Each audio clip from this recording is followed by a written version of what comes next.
Exemplo 4.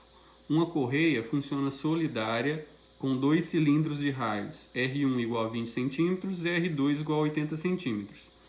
Supondo que o cilindro maior tenha uma frequência de rotação F2 igual a 60 RPM, ou seja, 60 rotações por minuto, determine a frequência de rotação F1 do cilindro menor e a velocidade linear da correia.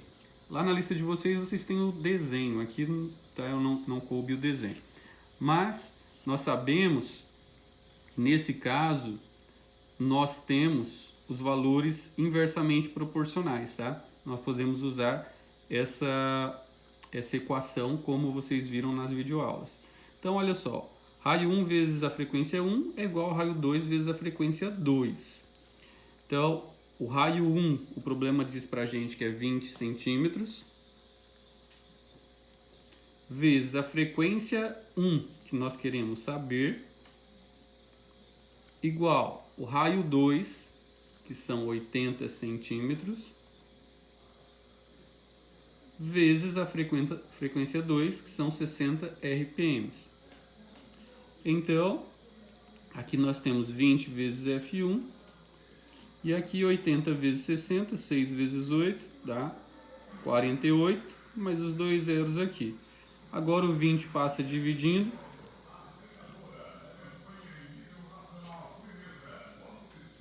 Nós vamos ter aqui, cancela um zero, 480 dividido por 2, que dá 240 RPM. Observem o seguinte, como a frequência é inversamente proporcional, tá, ao raio, observe, o raio 1 é 20, o raio 2 é 80, ou seja, 20 são 4 vezes menor que 80. Logo, a frequência do menor terá que ser 4 vezes maior do que o do F2. 4 vezes 60.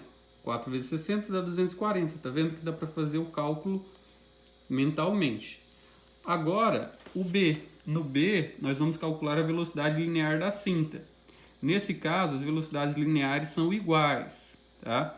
Se as velocidades lineares são iguais, nós podemos escrever que a velocidade angular 1 vezes o raio 1 é igual a velocidade angular 2 vezes o raio 2. Então, nós podemos usar qualquer uma dessas duas partes da equação para poder encontrar o que queremos, tá? Então, eu vou usar aqui a do velocidade angular 1 e raio 1. Então, nós temos que a velocidade escalar 1, lembrando que se eu encontrar 1 é igual a 2, então não importa. Então, vamos encontrá-la. Aqui pegamos os dados, ó. A frequência 1, nós acabamos de encontrar aqui que são 240 RPM. Então, encontramos lá no item A, rotações por minuto. Novamente, nós vamos transformar isso aqui, tá, em rotações por segundo. Nós vamos transformar em hertz, ok? Porque é o que está pedindo nas alternativas lá na lista de vocês. Só lembrar, 1 minuto, 60 segundos. Então, basta dividir isso aqui por 60 para transformar em hertz, em rotações por segundo. 240 dividido por 60 dá 4. Então, 4 hertz ou 4 rotações por segundo. O raio está em centímetros, então nós vamos transformar em metros.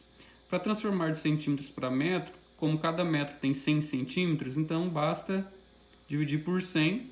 Isso aqui vai resultar em 0,2 metros. Lembrando que a fórmula da velocidade angular também pode ser escrita como 2π vezes a frequência. No caso aqui, a frequência 1. Então, a velocidade angular será 2π vezes a frequência 1. A frequência 1 é de quanto? 4 Hz. Então, a velocidade angular aqui, 1, será 2 vezes 4, 8. Então, 8π. Então, vamos substituir aqui, ó. Velocidade angular 1, 8π, vezes o raio 1.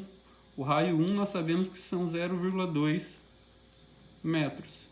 Então, a velocidade 1 será 8 vezes 0,2, que dá 1,6 π metros por segundo.